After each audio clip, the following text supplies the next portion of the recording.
The stars looked peaceful from the bridge of the USS Horizon. Commander Jack Winters stood with his hands behind his back, watching the endless black. His ship moved through space quietly, on a simple patrol mission near the outer colonies. Jack had been a soldier for 15 years. He had seen many battles in the long war against the Vrulthak Dominion. "Commander, we're getting a signal," said radio officer Susan Blake, her voice breaking the silence on the bridge. "It's from Theta 9 mining colony. They're under attack." Jack turned quickly. "Attack? Who would attack a small mining colony?" "Lieutenant." Peter Garcia, Jack's second-in-command, looked up from his screen. "The signal says it's the Vrulthak, sir." A cold feeling spread through Jack's chest. The Vrulthak were the most feared species in the galaxy. 8 feet tall with thick, scaly skin and sharp claws, they looked like walking lizards with the strength of 10 men. Their reflexes were twice as fast as humans, and their natural armor could stop most weapons. They were true apex predators. "How far are we from Theta 9? Jack asked. "About 2 hours at top speed, sir," answered pilot Kelly Wilson. "Set course. Now." "All crew to battle stations," Jack ordered. The ship came alive with activity as red lights flashed and the alarm sounded. Jack turned to his weapons officer. "What do we know about Vrulthak ships in this area?" "Latest reports showed nothing," said weapons officer Ben Hayes. "But their stealth technology is better than ours. They could have been hiding." As the USS Horizon raced toward Theta 9, Jack studied the files on his screen. The mining colony was small, with only 87 people. They mined rare metals, used in ship engines. Nothing worth attacking for a species like the Vrulthak. "Something's not right," Jack muttered. "The Vrulthak don't waste resources on small targets." 2 hours later, the USS Horizon entered Theta 9's orbit. The view on the main screen made everyone on the bridge gasp. The colony was in ruins. Buildings were burning, and there was no movement. Anywhere. "Scan for life signs," Jack ordered, his voice tight. Susan's fingers moved over her controls. "I'm getting one signal. It's weak, coming from the main lab building." "Any Vrulthak ships still in the area?" Jack asked. Ben shook his head. "No, sir, they're gone." Jack made his decision quickly. "I'll take a team down. Peter, you have the bridge. Keep the engines hot in case we need to leave fast." 20 minutes later, Jack led a team of 6 soldiers through the destroyed colony. Bodies lay everywhere. The smell of smoke and death filled the air. The team moved carefully, weapons ready. "The signal is coming from behind that sealed door," said Medical Officer Donna Lee, pointing to a heavy metal door at the end of a hallway. Jack approached and knocked 3 times. "This is Commander Jack Winters of the USS Horizon. Is anyone alive in there?" After a long pause, a woman's voice answered. "Are they gone? The lizard men?" "Yes, we've scanned the area." "They're gone," Jack replied. "Please open the door." The heavy door slowly opened. Inside stood a woman in a white lab coat, dirty and torn. Her face was pale, and her hands shook. A small cut on her forehead had dried blood around it. "Dr. Olivia Miller," she said weakly. "Head researcher. I'm the only one left." Donna rushed forward to check her injuries while Jack looked around the lab. It was filled with strange equipment and computers. In the center sat a glowing object, about the size of a football. "What happened here, Dr. Miller?" Jack asked. Olivia winced as Donna cleaned her wound. "They came without warning. 3 ships. They weren't interested in the mining operation. They came straight for the lab." "What were you working on?" Olivia pointed to the glowing object. "That artifact. We found it buried in the mines 6 months ago. It's at least 1,000,000 years old, but the technology is far beyond anything we've ever seen." Jack felt uneasy. "And the Vrulthak wanted it?" "Yes. But they made a mistake," Olivia said, her voice stronger now. "They killed everyone so quickly that they couldn't find out what we had discovered. I managed to hide in this secure room." "What did you discover?" Jack asked. Olivia walked to her computer and pressed some buttons. A complex DNA strand appeared on the screen. This artifact contains genetic information about every intelligent species in the galaxy, including one that's been lost for thousands of years. She pressed another button, and 2 DNA strands appeared side by side. The one on the left is human DNA. The one on the right is from a species the artifact calls the ancestors. Notice the similarities? Jack wasn't a scientist, but even he could see that parts of the 2 strands matched perfectly. "What does this mean?" he asked.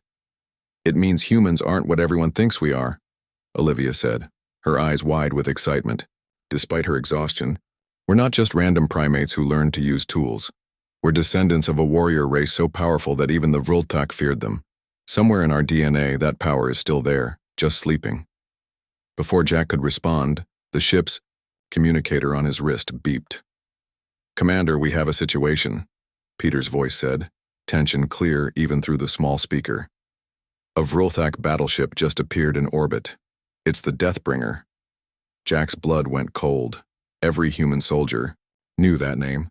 The Deathbringer was the flagship of Krasnar, the most feared Vrultak commander in the galaxy. He had destroyed entire fleets and never lost a battle. "Are they preparing to attack?" Jack asked. "No, sir. That's the strange part," Peter replied. "They're just sitting there and they're sending a message. Krasnar himself wants to meet with you, just you." Dr. Miller grabbed Jack's arm. "Don't do it, it's a trap." Jack looked at the artifact, then at the DNA display. Something bigger than a simple raid was happening here. If the Vrultak wanted the artifact so badly, why would their top commander offer to talk instead of just attacking? "Get Dr. Miller and the artifact to the ship," Jack ordered his team. "I need to think about this offer." As they prepared to leave the ruined lab, Jack looked once more at the DNA comparison on the screen. If what Dr. Miller said was true, humans had a hidden strength that even they didn't know about, and somehow the Vrultak had discovered this secret first. Why would the galaxy's apex predators fear humans? Jack wondered as they stepped back into the sunlight, the shadow of the Deathbringer visible in the sky above them. Jack Winters stood in front of his crew on the bridge of the USS Horizon. Everyone was quiet, waiting for his decision. The giant Vrultak ship, Deathbringer, still hung in space nearby, not attacking, but not leaving either. "I've decided to accept Commander Krasnar's invitation," Jack said finally. Peter shook his head. "Sir, with all respect, it's too dangerous. The Vrultak eat their enemies, sometimes while they're still alive." Dr. Miller, who now sat at one of the bridge stations, looked pale. "Commander Winters, my research suggests that the Vrultak have a special hatred for humans, more than other species." Jack nodded. "That's exactly why I need to go. Something strange is happening. Krasnar could easily destroy us, but instead he wants to talk. I need to find out why." "At least don't go alone," said Lieutenant Amy Foster, the ship's security chief. "Take me with you." After some thought, Jack agreed. "We'll meet on the old trading station orbiting the planet. It's abandoned now, but the life support still works. Neutral ground." 2 hours later, Jack and Amy flew a small shuttle to the old station. It was a round metal structure with long, empty docking arms sticking out in all directions. Once, it had been busy with traders from 20 different worlds. Now it was silent and dark. They docked their shuttle and entered the main hall. The emergency lights gave everything a dim, blue glow. The air was stale but breathable. "They're here," Amy whispered, her hand on her weapon. The sound of heavy footsteps echoed through the metal hallway. Then they appeared. 2 massive figures in dark armor. The first one, slightly taller than the other, had to duck to enter. Through the human-sized doorway, Jack felt fear in his stomach but kept his face calm. He had seen Vrultak in battle before, but never this close without shooting. Their yellow eyes seemed to glow in the dim light. Their scaled skin was dark green with patterns of black. Sharp teeth showed when they breathed. "Commander Jack Winters," the taller one said in a deep, rumbling voice. "I am Krasnar, Battlemaster of the Vrultak Dominion." He pointed to his companion. "This is Thrazkor, my second." Jack nodded. "This is Lieutenant Amy Foster, my security chief." Krasnar looked at the humans for a long moment. You are smaller than I expected. Jack couldn't tell if this was a joke. You wanted to meet. Here we are. What do you want? Krasanar moved to a round table in the center of the room and placed a metal device on it. The device projected a map of the galaxy. Certain star systems glowed bright red. These are human colonies, Krasanar said. 217 worlds, small compared to the Vrolthak Dominion's 8,000 systems. We're a young species in space, Jack said carefully. Still growing? Krasanar made a sound that might have been a laugh. Young? Yes, that is what the galaxy believes. He pressed a button on the device and the image changed to show the same DNA strands Dr. Miller had discovered. Jack tried not to show his surprise. You know about this. Of course we know. Thrazakor spoke for the first time, his voice higher than Krasanar's but filled with anger. We have always known. Krasanar held up a clawed hand and Thrazakor fell silent. What my warrior means is that this knowledge is not new to the Vrolthak.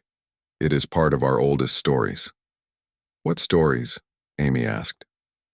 Krasanar's yellow eyes fixed on her. The stories of how we became the rulers of the stars. 10,000 years ago, the galaxy was ruled by a species called the Ancestors. They were unstoppable. Their bodies could heal from almost any wound. Their minds could solve any problem. Their warriors never gave up, even when defeat seemed certain. What happened to them? Jack asked. Though he was starting to guess the answer. A great plague swept through the galaxy, Krasanar said. The ancestors fought it but eventually fell. Before they died, they spread their children to many worlds, hoping some would survive. And we're one of those children, Jack said. Krasanar nodded. The Vrolthak High Command has ordered me to destroy your colony and kill all humans who know about the artifact. Then I must destroy Earth and all human colonies. Amy's hand moved to her weapon again, but Jack touched her arm to stop her. If those are your orders, why are we talking? Jack asked. Krasanar and Thrazakor exchanged looks. Because I have doubts, Krasanar said finally. For 1,000 years we Vrolthak have believed we are the rightful rulers of the stars. But your kind, you grow faster than any species we have seen. You adapt.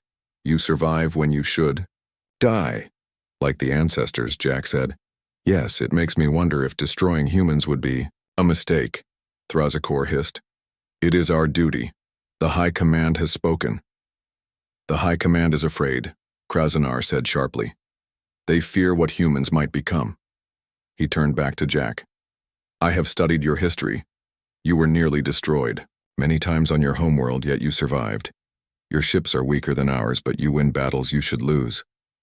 How? Jack thought carefully before answering. We don't give up. Humans keep trying, keep fighting, keep living. It's who we are.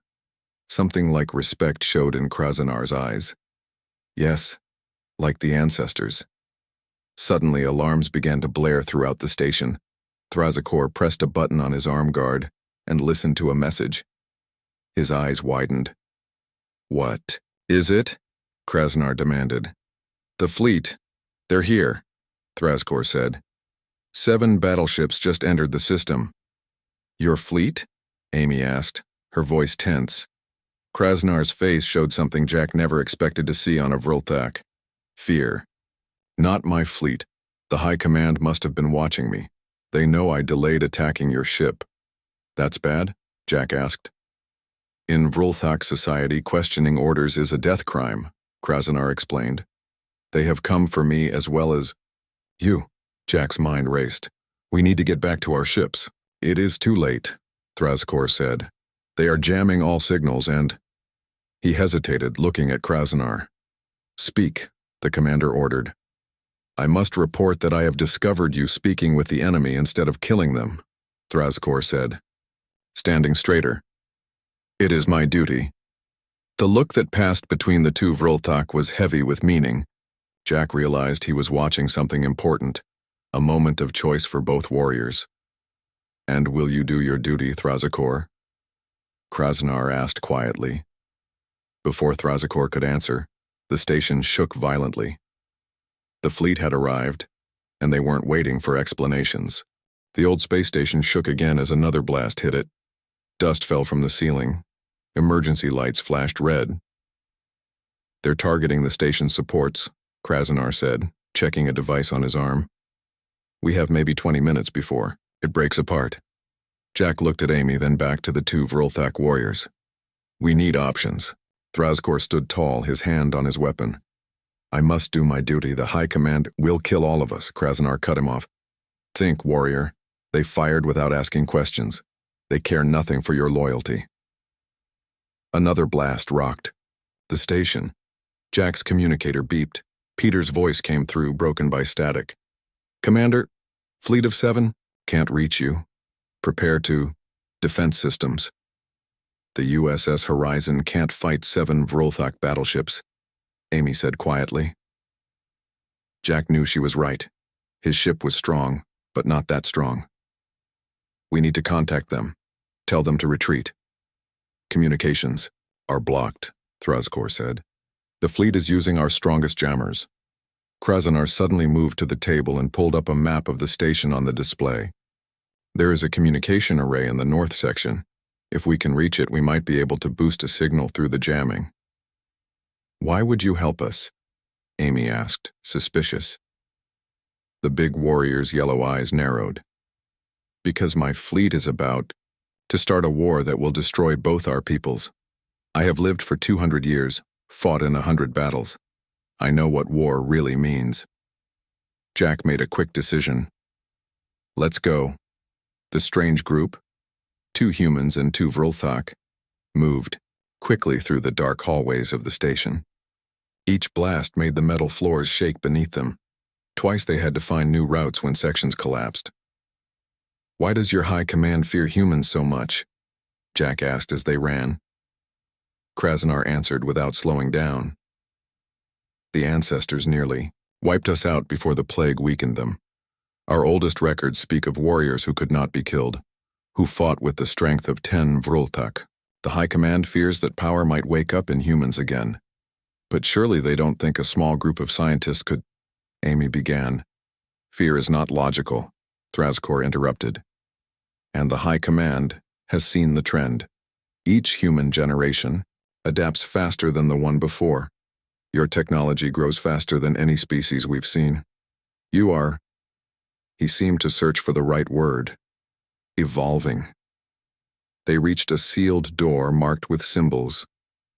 Krasanar pressed his hand against a panel, and the door slid open. Inside was a room filled with old equipment. Dust covered everything. "This was once the main communication center," Krasanar explained. "If the systems still work." While Krasanar and Thrazkor examined the old equipment, Jack's communicator beeped again. This time, it was Dr. Miller. "Commander, I've been studying the artifact more closely," she said, her voice excited despite the situation. "It's not just a record of DNA. I think it's a key." "A key to what?" Jack asked. "To unlocking human potential. The ancestors built safeguards into their descendants' DNA. Us. They locked away their abilities to give us time to develop naturally. But the artifact can remove those locks." Jack felt a chill. "You mean it could make humans like the ancestors?" "Maybe. I need more time to—" Her voice cut off as the station shook violently. "Got it," Krasanar called. The old communication system hummed to life. "But there's a problem. The main antenna is damaged. Someone needs to go outside and fix it." "I'll go," Jack said immediately. Amy shook her head.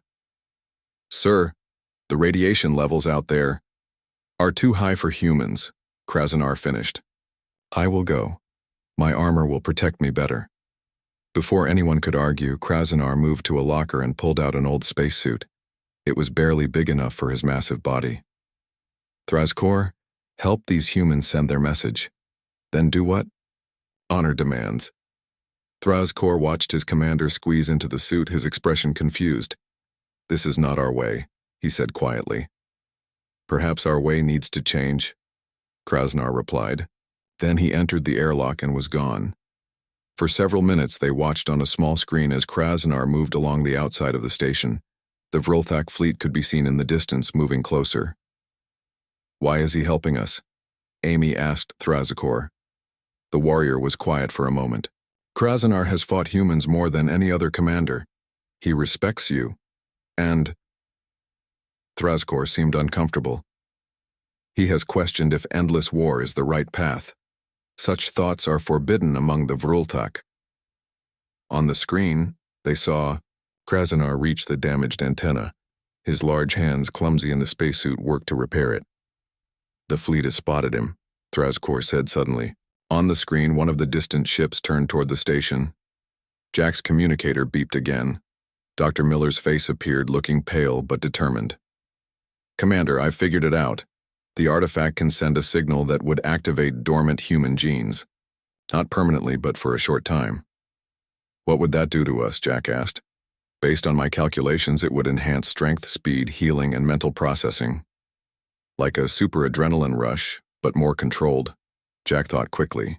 Can you target just me? Yes, if you're connected to the ship's medical system, but Commander, this is completely untested. It could kill you. If it doesn't, we might have a chance, Jack said. Do it. On the screen, they saw a flash as the Vrultak ship fired. The beam missed Krasanar but hit part of the station near him. The commander clung to the antenna as debris flew past him. Connection fixed, Thrazakor called, watching a display. The jamming is broken. Jack immediately contacted the USS Horizon. Peter, this is Winters. Take the ship and retreat immediately. Sir? What about you and Lieutenant Foster? That's an order, Peter. The artifact is more important than us. Take Dr. Miller and the artifact and get out of this system. There was a pause. Yes, sir. Good luck. Jack turned to Amy. You should go too. There's the escape pod near here. Amy stood straight. With respect, sir, I'm staying. The station shook again, harder this time. Alarms blared.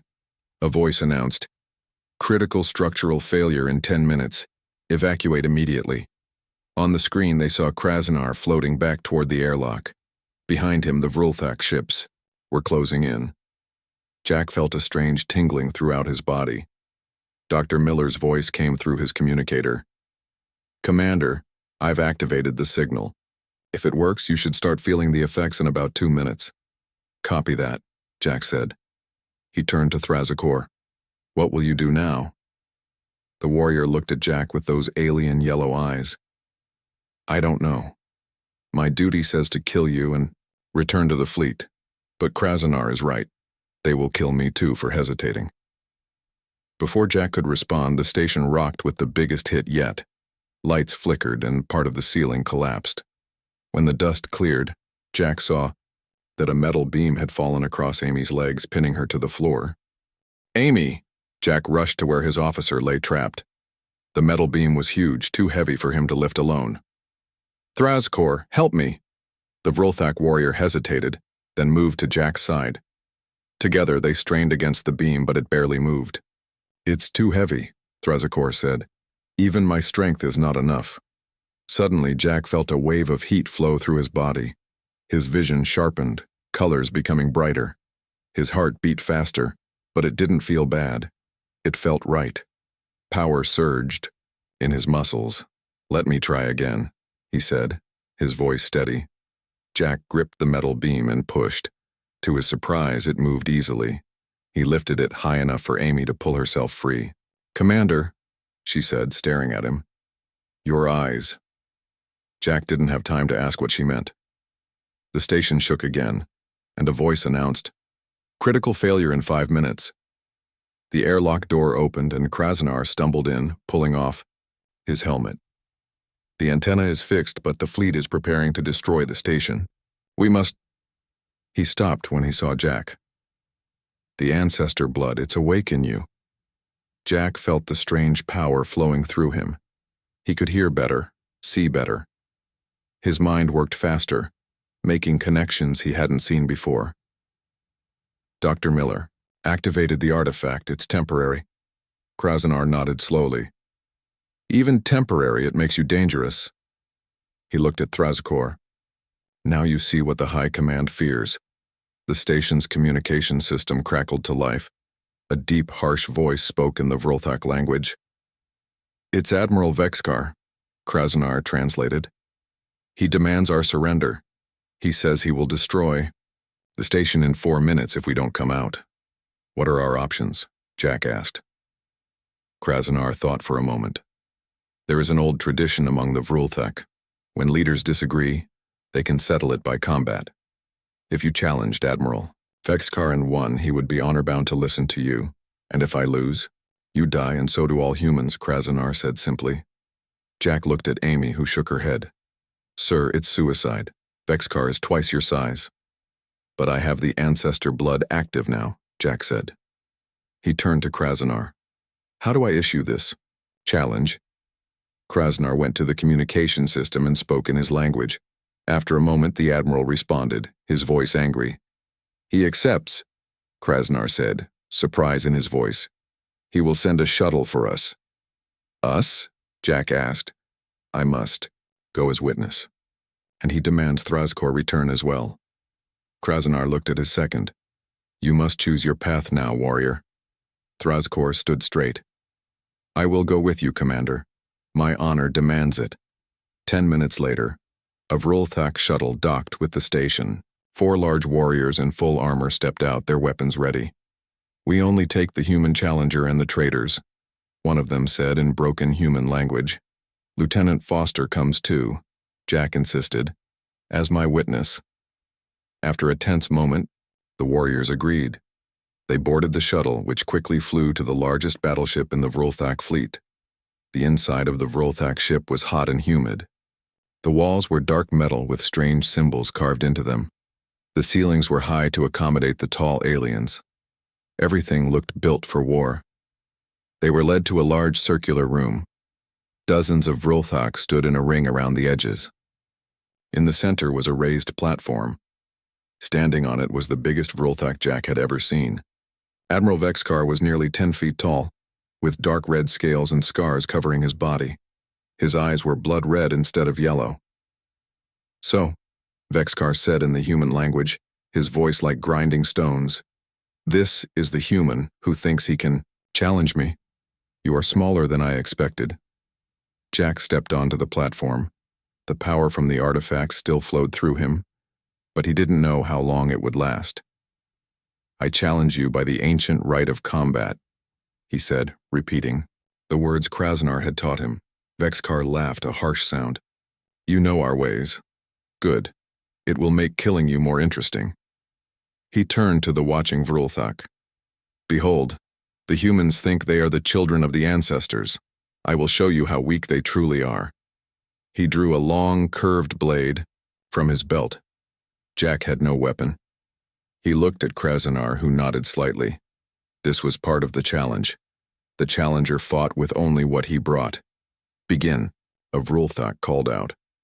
Vexkar charged, faster than something his size should move. But to Jack, with his enhanced senses, the Admiral seemed to be moving in slow motion. Jack easily stepped aside, feeling the blade pass inches from his chest. Jack didn't waste the opening.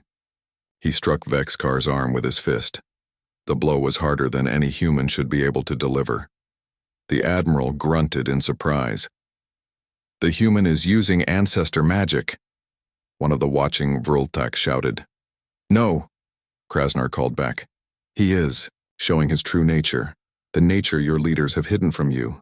Vexkar roared and attacked again, slashing wildly. Jack dodged each blow, moving with speed and grace that amazed even himself. But he could feel the power starting to fade. He needed to end this quickly. When Vexkar lunged forward, Jack grabbed the Admiral's arm and used the Vrulthak's own momentum to throw him. The massive alien crashed to the ground with a sound like thunder. Before Vexkar could rise, Jack was on him, twisting the blade from his hand. Jack placed the weapon against the Admiral's throat. It's over, Jack said. I won. Vexkar's red eyes burned with hate. Kill me then. It is your right. Jack looked around at the watching Vrulthak. Their faces showed shock, but also something else. Respect. He remembered what Krasnar had said about how the Vrulthak had no concept of mercy toward enemies. Jack stepped back and threw the blade aside. I didn't challenge you to kill you. I challenged you to make you listen. A murmur ran through the crowd. No Vrulthak had ever spared a defeated opponent in a leadership challenge. Listen to what? Vexkar growled, slowly standing up. Humans. And Vrulthak don't need to be enemies, Jack said, loud enough for all to hear. We might be descendants of the ancestors, but we've grown into something new. So have you. Your people conquered the stars while we were still learning to make fire. We can learn from each other. Thrazkor stepped forward. The human speaks wisdom. I have seen their strength, but also something we Vrulthak have forgotten. The ability to show mercy without weakness.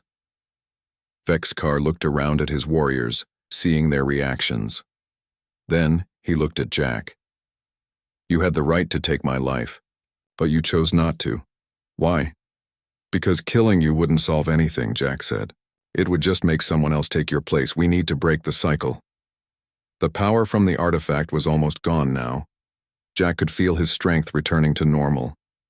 His vision dimmed slightly as his enhanced senses faded. Vexkar must have noticed the change. Your power is leaving you. I could kill you now. You could try, Jack said calmly. But what would that prove? That you can only win when I'm weakened. Is that how you want your warriors to see you? A low sound like laughter came from the watching Vrulthak. Vexkar's eyes narrowed, but then he did something shocking. He knelt on one knee before Jack. You have defeated me twice, he said. Once with strength, once with words. The Vrulthak, follow strength. He looked up at Jack. What do you propose, human? Jack felt relief wash over him. An alliance. Your people have been rulers of the stars for thousands of years. Mine are just beginning our journey. We can help each other. And the artifact, Vexkar asked, will be studied by scientists from both our worlds, Jack said. Together. As Vexkar rose, Jack saw Krasanar and Thrazkor exchange looks of amazement. Amy smiled at him, pride in her eyes. Your words are wise, Commander Winters, Krasanar said. This day will be remembered in Vrulthak history. The day when an apex predator refused orders and knelt before a human.